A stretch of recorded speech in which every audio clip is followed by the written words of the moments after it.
Assalamualaikum warahmatullahi wabarakatuh. Selamat pagi saudara. Kami segenap kru Kompas TV mengucapkan minal aizin wal faizin, mohon maaf lahir dan batin. Selamat menunaikan Hari Raya Idul Fitri 443 Hijriah di tahun 2022 ini. Kita bersyukur diberi kesehatan dan juga kita mulai perlahan masuk ke endemi atau hilangnya pandemi COVID-19. Mudah-mudahan ini berjalan lancar. Pemerintah sudah mulai menggalakkan endemi-endemi, dan tentu di hari kemenangan ini kita banyak hal yang harus juga kita siapkan. Karena memang Hari Raya Idul Fitri ini dirayakan besar-besaran di Indonesia, dan berbagai ciri khas dari Lebaran ini juga muncul ya. Ada beberapa fenomena yang memang ada di Lebaran ini. Salah satunya adalah bagaimana kita mengkonsumsi pangan yang memang ada yang khusus hanya di Lebaran. Opor, bisa dikatakan opor atau kue salju lah ya yang sering kita makan. Dan itu ternyata memang itu juga harus kita perhatikan. Berbagai asupan yang kita makan di hari Lebaran ternyata banyak juga impact negatifnya. Ini yang harus kita waspadai, dan kita akan bicara pagi hari ini, kita bicara santai bersama dengan Kang Ahmad Wahyudin. Beliau adalah analis ketahanan pangan, ahli muda, subkoordinator konsumsi dan penganekaragaman pangan, Dinas Ketahanan Pangan dan Pertanian Kota Bandung. Kita sapa terlebih dahulu Kang Ahmad Wahyudin, apa kabar? Halo Kang Nova, Assalamualaikum warahmatullahi wabarakatuh. Alhamdulillah baik Kang Nova. Baik, minal aizin wal faizin Kang Ahmad Wahyudin. Mohon maaf lahir dan batin Kang Nova. Oke, baik, sama-sama. Kang Ahmad Wahyudin ini sebetulnya saya sangat familiar dan sering juga meliput kegiatan beliau. Saya sih biasa manggilnya Kang Awai. Nggak apa-apa juga dipanggil Kang Awai ya di on air ini, Kang Awai? Nggak apa-apa. Nggak apa-apa ya. Biar lebih akrab aja Kang Nova. Biar mudah kita memanggilnya. Kang Awai, kalau bicara Kang Awai sebagai ahli, tapi bukan ahli nutrisi ya, tapi kemudian tadi ya disampaikan bahwa Kang Awai adalah analis ketahanan pangan, ahli muda. Nah, ini juga kita akan coba berbincang sebetulnya fenomena Lebaran ini atau momen Lebaran. Tentu ada makanan-makanan khas yang ada di Lebaran. Tadi yang saya sampaikan, saya begitu awam apa yang ada dalam kandungan. Apa saja sebetulnya yang harus diwaspadai dari pangan-pangan yang ada disuguhkan di momen Lebaran ini, Kang Awai? Ya, terima kasih Kang Nova. Yang sebelumnya saya juga dulu sebagai nutrisionis Kang Nova ya. Saya nutrisionis ahli gizi di Puskesmas dan di Dinas Kesehatan Kota Bandung juga begitu. Ya, kalau untuk makanan di Lebaran ini Kang Nova, memang yang sangat menarik fenomena di kita itu makanan yang tadinya tidak biasa disuguhkan, tapi pada saat Lebaran itu banyak yang disuguhkan. Dan yang harus diperhatikan adalah ternyata makanan-makanan pada saat Lebaran itu mengandung tinggi gula, garam, dan lemak. Oh, baik. Ya, sebagai contoh aja misalkan kue-kue gitu ya, kue-kue Lebaran.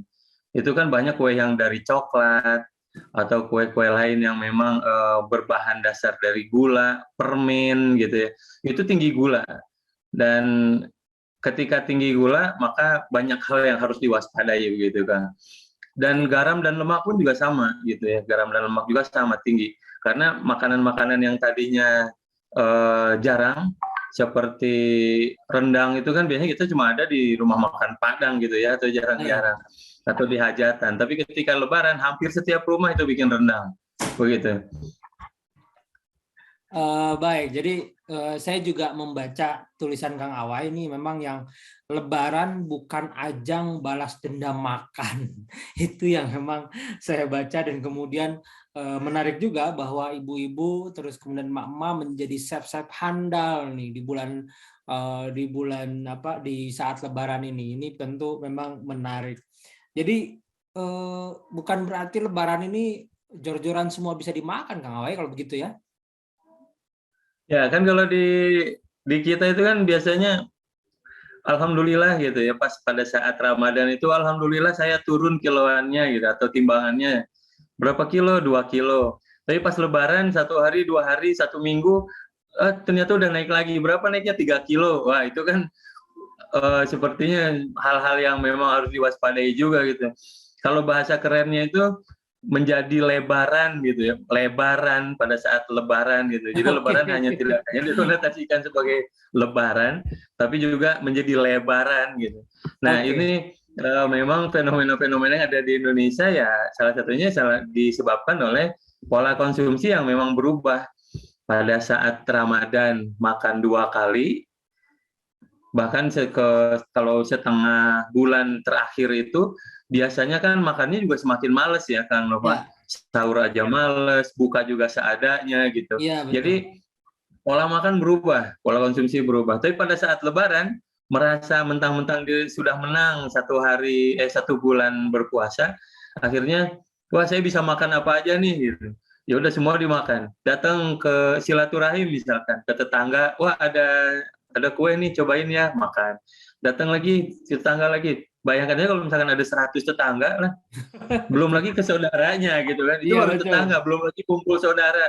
Hari ke-1 sama tetangga, hari kedua sama keluarga, hari ketiga sama teman-teman. Wah itu pasti full itu, full makan. Kalau nggak makan kan nggak enak ya Kang Nova ya. Iya betul. Oke, baik. Nah, memang sebetulnya bukan tidak boleh Kang Awa ya, bukan tidak Bukan boleh tidak boleh, kita betul. memakan suguhan di hari Lebaran. Ini adalah kemenangan kita bersama bagi umat Muslim yang merayakannya. Tapi kemudian tadi Kang Awa sangat mewanti-wanti soal bahaya dari gula, garam, dan lemak karena memang Betul. pangan yang ada di Lebaran ini sangat identik dengan tiga kandungan tadi, gula, garam, dan lemak. Nah, sebetulnya jenis-jenis makanan apa saja yang memang harus diwaspadai atau kemudian dikurangi lah ya, dikurangi tepatnya, dikurangi jangan sampai jor-joran karena tubuh kita juga menyerapnya tidak sebanyak itu mungkin kalau saya pandangan secara awam. Kita akan bahas berikutnya jenis-jenis makanan apa saja sebetulnya yang harus diwaspadai atau bahkan bagi Anda yang punya punya kadar gula berlebih atau disebut dengan punya penyakit gula, itu tentu harus dihindari ya. Nah, ini kita akan berbincang lanjut di segmen berikutnya bersama dengan Kang Awai. Kita akan masih membahas tentang bagaimana Lebaran jangan menjadi lebaran. Itu yang tadi Kang Awai sampaikan. Setelah jeda kita akan kembali.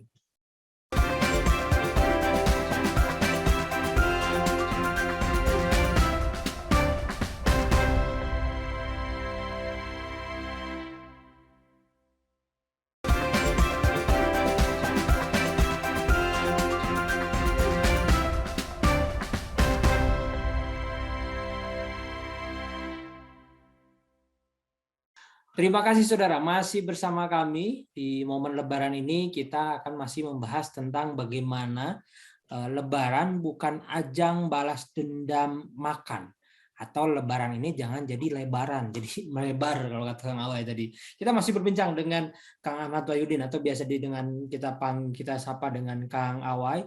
Beliau adalah analis ketahanan pangan ahli muda. Kita akan berbincang lagi dengan Kang Awai. Kang Awai, jika tadi memang kita waspadai soal gula, garam, dan lemak yang memang sangat identik atau kemudian banyak dalam penganan atau pangan yang ada di momen Lebaran seperti saat ini. Ini tentu tidak baik jika kita konsumsi berlebihan atau kemudian sangat tidak baik bagi yang memiliki penyakit gula atau kemudian yang kadar lemaknya tinggi, ini juga jangan sangat-sangat dihindari. Tapi kalau bicara jenis-jenis makanan saat Lebaran, bisa nggak sih dikasih contoh apa saja yang memang harus dikurangi atau kemudian disesuaikan kadarnya, Kang Awai? Ya, Kang Nova. Jadi yang jadi permasalahan itu adalah GGL ya, disebutnya GGL. Apa itu, Kang? Gula, garam, dan lemak. Oke, GGL, baik. Ya, GGL itu. Dan yang paling sering, yang paling banyak ada pada saat hidangan Lebaran itu salah satu ya beberapanya adalah rendang yang pertama ya. Baik. Kalau ketupatnya sudah nggak usah disebut lah, itu sudah sumber karbohidrat dan itu karbohidrat sederhana yang memang kadar gulanya juga dari nasi ya dari beras, dan itu juga kadar glukosanya tinggi. Lalu rendang. Nah, rendang Ya. ini kan kalau kita tahu tuh rendang itu memang dari dagingnya aja udah berlemak ya Kang Nova ya. Dagingnya saja itu sudah berlemak. Belum lagi ditambah dari penyajian pengolahannya menggunakan santan. Nah, santan ini juga sumber lemak begitu. Jadi sudah double nih lemaknya nih, dari lemak daging ditambah juga dengan lemak dari santan. Dan harus diwaspadai, kenapa? Karena dalam satu porsi rendang itu ya, satu potong rendang 100 gram aja, itu bisa mengandung sampai 468 kilokalori. Oh, luar biasa ya. Nah, itu angka yang lumayan besar itu sebenarnya ya, kalau nggak nambah gitu Kang Nova. Apalagi kan kalau misalnya Kalau suka nambah ya. kurang satu kan. Iya, kalau Oke. satu kan kurang. Iya, iya. Ya. Nah, jadi nambah lagi. Nah, lemaknya aja itu bisa mencapai 26,57 gram lemak gitu. Nah, Baik. itu baru rendang. Belum lagi kalau ditambah dengan opor ayam. Udah jelas Nah, ayamnya saja berlemak ya. oke. Ditambah dengan santannya begitu. Di santannya juga itu berlemak. Nah, ini juga makanan yang tinggi lemak dan juga tinggi gula. Kenapa? Karena kalau bikin opor, ibu-ibu tuh biasanya menambahkan gula. Nah, jarang Hmm. ibu-ibu masak opor tuh nggak nambahin gula gitu. Dan juga garam. Nah, garamnya juga nggak cuma dari garam garam mejanya saja atau garam dapurnya saja, tapi banyak juga yang menambahkan dengan penyedap rasa kan. Nah, Jadi itu juga mengandung GGL-nya lengkap dong Kang Awai kalau gitu. ya. GGL-nya dalam kandungan itu tadi lengkap dong. Kalau dalam opor itu insya Allah lengkap.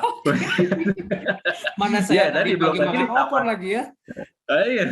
Luar Apalagi kalau misalkan biasa. udah ada rendang, terus ada opor juga kan. Kita Ya. itu juga begitu.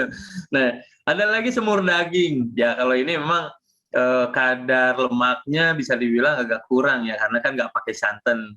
Tapi dia juga mengandung suka ditambahkan. Kalau semur itu kan pakai kecap. Baik. Nah, kayak kecap ini dia kan gula dan juga ditambah dengan penyedap rasanya ya. Makanya kecap itu kan gurih gitu ya. Nah, dari dagingnya lemaknya. Jadi lemak, garam, gulanya juga cukup lengkap di sini. Oke. Nah, terus juga ada yang terakhir sayurnya ini. Sayurnya kalau misalkan pada saat Lebaran itu juga sama biasanya Kang Nova. Tapi Kan kan kalau bikin sayur lontong baik Kang sayur, Awai. sayurnya baik. Tapi ketika ditambah santan, lemaknya jadi bertumpuk lagi. Oke, baik. Ada dari daging, misalnya satu porsi itu makan ketupat. Ada daging rendang, ditambah sama lontong sayur, kalau kurang ditambah lagi dengan sambal goreng kentang. Iya, Namanya betul. saja sudah goreng kentang, berarti kan digoreng. Nah, itu sudah Iya, sumber lemak lagi tuh. Nah, baik. ditambah sambal goreng, ditambah lagi dengan kerupuk, Kang Nova. Wah, itu udah lemak. Oke, baik.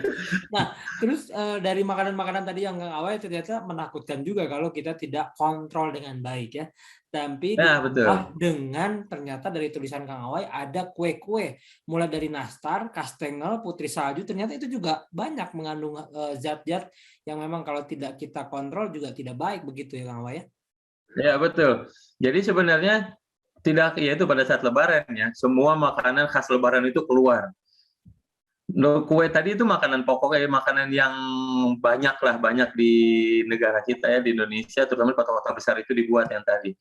Nah, kalau kue-kuenya sudah jelas, nastar, kastengel, putri salju. Nah, itu kan bikinnya saja itu kan biasanya pakai kuning telur. Kuning telur itu kaya dengan lemak Baik. dan dia kaya dengan kolesterol itu di Gula kuning juga telur. ya. Ditambah lagi itu pakai butter atau pakai mentega ya kan, pakai margarin begitu. Nah, itu udah sumber lemak juga. Ditambah lagi kebanyakan kita kan pakai terigu. Iya, Nah, terigunya ini itu kan sumber karbohidrat sederhana juga begitu. Nah, jadi baik. memang kandungan gula garam lemaknya itu cukup tinggi pada saat pada hidangan-hidangan khas Lebaran begitu, Kang Nova. Oke, baik. Nah, Kang Awe sebetulnya kalau saya sih lumayan seperti ditakuti, tapi sebetulnya ini edukasi juga buat kita semua supaya tidak berlebihan sebetulnya. Betul. Bolehlah mengkonsumsi itu semua kalau memang kita sehat, tapi tidak boleh berlebihan. Begitu Kang Awai ya. Jadi Betul. ini juga sebagai Betul. edukasi kepada masyarakat soal kandungan-kandungan tadi. Jadi jangan mentang-mentang Betul. Lebaran semua dimakan dan setiap rumah dicicipin gitu ya. Itu juga Ya, itu ya. akan menumpuk lebih banyak.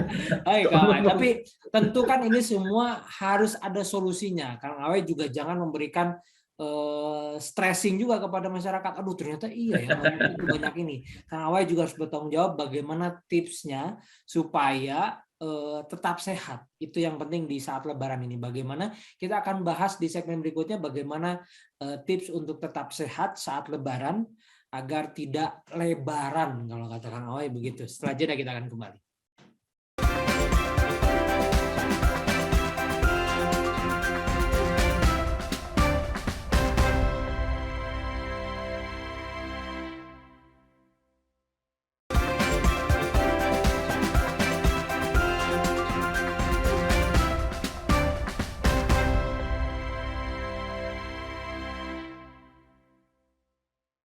Terima kasih saudara, masih bersama kami membahas tentang bagaimana tetap sehat di saat Lebaran di tengah banyaknya makanan yang memang mengandung banyak kandungan yang tadi sampaikan ada GGL mulai dari garam, gula sama lemak itu yang bahaya kalau memang kita mengkonsumsi berlebihan. Dan masih bersama dengan Kang Ahmad Wahyudin, beliau adalah analis ketahanan pangan, ahli muda, subkoordinator konsumsi dan penganekaragaman pangan DKPP Kota Bandung. Kita akan lanjutkan, Kang Awai kita lanjutkan perbincangan kita dan Kang Awai harus bertanggung jawab. Tadi seakan-akan menakuti masyarakat jangan makan itu, jangan makan ini ya semuanya. Tapi sebetulnya Kang Awai juga menyampaikan boleh kok makan asal memang dalam kadar tertentu, terus kemudian kita bisa mengontrolnya, jangan berlebihan karena segala sesuatu yang berlebihan itu tidak baik. Dan Kang Awai tadi menyampaikan beberapa memang pangan yang ada atau kemudian makanan yang ada di Lebaran ini tadi banyak GGL-nya lah ya, gula, garam, dan lemak yang memang terutama lemak yang juga berbahaya itu juga sangat kita hindari. Nah, Kang Awai harus bertanggung jawab. Kita di segmen ini bagaimana sebetulnya tipsnya untuk tetap sehat saat Lebaran agar kita tidak lebaran. Jadi saat Ramadan kemarin turun 2 kilo, pas Lebaran naiknya 5 kilo kan, jadi tekor itu lebih 3 kilo. Kak Awai, bagaimana sebetulnya tipsnya supaya kita tetap sehat dong dengan dengan mengkonsumsi makanan yang ada di momen Lebaran ini? Ya, Kang Nova, jadi begini ya, bahwa sebenarnya makanan yang disebutkan itu bukan tidak boleh dimakan, tapi memang harus dikontrol atau dikendalikan. Yang memang tidak boleh seperti tadi disebut adalah berlebihan. Jadi diupayakan ketika makan pada saat hidangan Lebaran itu diupayakan memang sesuai dengan kebutuhan saja. Tidak kalap lah bahasa ininya ya. Enggak, tidak kalap, jangan sampai urakan begitu. Mentang-mentang Lebaran, wah tanpa pikir panjang semua dihajar gitu ya. Baik. Nah, jadi itu tadi kunci yang pertama sebenarnya, tidak berlebihan. Nah, beberapa tips yang memang bisa dilakukan dan ini juga mengutip dari pedoman gizi seimbang yang memang menjadi pedoman acuan dalam gizi seimbang di negara kita ya, di Indonesia. Itu yang pertama yaitu sajikan. Kita coba ini, sajikan dan konsumsi banyak sayur dan cukup buah. Nah, pada saat Lebaran ini kadang-kadang terlupakan sayurnya. Buah juga ada, sebenarnya ada, buah itu sudah disediakan. Tapi jangankan dimakan, dicolek juga kayaknya jarang gitu kalau betul. Gitu. Nah, kalau sayur itu biasanya hanya mengandalkan sayur dari sayur lontong aja, sayur ketupat begitu. Tapi kan kebutuhan sayur kita itu tidak hanya satu porsi kecil begitu ya. Tapi kebutuhan sayur kita itu memang cukup banyak. Dan memang sayur juga dibutuhkan pada saat Lebaran untuk mengimbangi lemak-lemak yang tadi dikonsumsi dari daging-dagingan dan dari kue-kue itu, supaya memang tubuh kita, saluran pencernaan kita juga tetap sehat dengan adanya serat. dengan Baik. adanya vitamin dan mineral dari sayur. Ya. Itu yang pertama, Kang Nova. Yang Yang kedua? kedua, jangan lupa tahan. Ya kan kita sudah sebulan belajar untuk menahan, sebulan aja bisa gitu ya. Masa pas saat Lebaran cuma 1-2 hari, Oke, 1 minggu baik. nggak bisa kan gitu ya. Iya, betul. Ini 1 bulan aja bisa, masa Lebaran 1 minggu nggak bisa, ibaratnya gitu. Ya walaupun Lebaran 1 bulan, sebulan Syawal kan 1 bulan ya, Ya. tapi biasanya kan kebiasaan makan banyak itu pada saat 1 minggu pertama Lebaran. Kalau sudah 1 minggu selanjutnya, itu biasanya udah bosen orang kan. Udah bosen makan daging, udah bosen makan ini. Tapi dibalasnya dengan makan, yuk kita makan bakso gitu ya. Padahal sama-sama aja kan. Ingat kesehatan. Ya, tahan, ingat kesehatan. Jadi kenapa sebulan kita puasa Ramadan, setelah Lebaran juga saya yakin kita pasti bisa. Baik. Lalu yang ketiga, makan sesuai kebutuhan. Nah, Sesuai kebutuhan di sini harus dilihat kan dari usia, dari jenis kelamin, dari aktivitas juga. Nah, itu harus diseimbangkan, Kang. Jadi harus sesuai dengan kebutuhan. Jangan sampai kita butuhnya itu makan daging itu, misalkan makan rendang itu cuma 1 potong. Tapi ternyata kita makan nambah lagi gitu ya, iya. akhir sampai 3 potong. Bahkan ketupatnya udah kan sesuai kebutuhan. Nah, terus yang terakhir ini, imbangi dengan aktivitas fisik. Baik. Nah, ini penting juga nih. Sebulan Ramadan kita diajarkan untuk tetap beraktivitas walaupun kita makannya 2 kali sehari. Nah, pada saat Lebaran kita harus bisa imbangi makanan-makanan yang tadi kita makan itu yang kita santap dengan aktivitas fisik juga. Jadi pas Lebaran jangan karena alasan, aduh kekenyangan nih, aduh libur dulu deh gitu ya, Iya. olahraganya. Jangan deh, jangan. Karena itu juga kalau sudah bertambah berat badannya, nanti akan lebih malas lagi olahraganya. Begitu Oke. mungkin, Kang, tips dari Nah, saya. luar biasa. Jadi ternyata Kang Awe juga bertanggung jawab untuk memberikan tipsnya bagaimana tetap sehat saat Lebaran agar tidak lebaran. Jadi tadi supaya tidak melebar juga badan kita tetap sehat. Jadi tadi ada 4. Satu, banyak makan sayur dan buah. Jadi itu jangan lupa. Jadi kalau kata Kang Awe dicolek aja enggak tuh buahnya, tetap harus kita makan sayur dan buah di tengah banyak gempuran makanan yang banyak GGL-nya tadi. Yang kedua, terus kemudian tahan, ingat kesehatan. Jadi kata Kang Awe, tahan dulu, masa 1 bulan nggak bisa, terus kemudian 1 minggu kita amrol semua kita makan. Jadi kita tahan, ingat kesehatan. Yang ketiga, makan sesuai kebutuhan. Jadi tadi kontrol tadi, jadi jangan berlebihan juga, sesuai kebutuhan aja ya, secukupnya lah ya, begitu ya. Terus yang Ya, betul. keempat, imbangi dengan aktivitas fisik. Aktivitas fisik.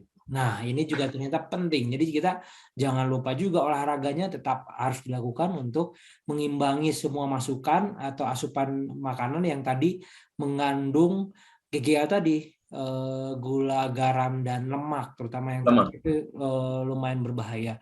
Itu tadi tips dari Kang Awai, mudah-mudahan bermanfaat karena di momen Lebaran ini tepat sekali kita untuk mengingatkan Anda semua di rumah, memang yang hari ini sedang berkumpul bersama keluarga, makanan segala ada, tapi kemudian kita tadi harus tetap ingat kesehatan, Kang Awai, begitu ya.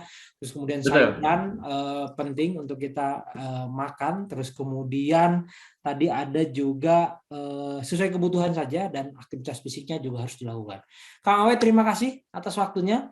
Ya, sama-sama, Kang Nova. Di durasi cukup pendek ini kita memberikan edukasi kepada masyarakat untuk tetap sehat di momen Lebaran ini, karena memang kita sangat penting untuk menjaga kesehatan ini.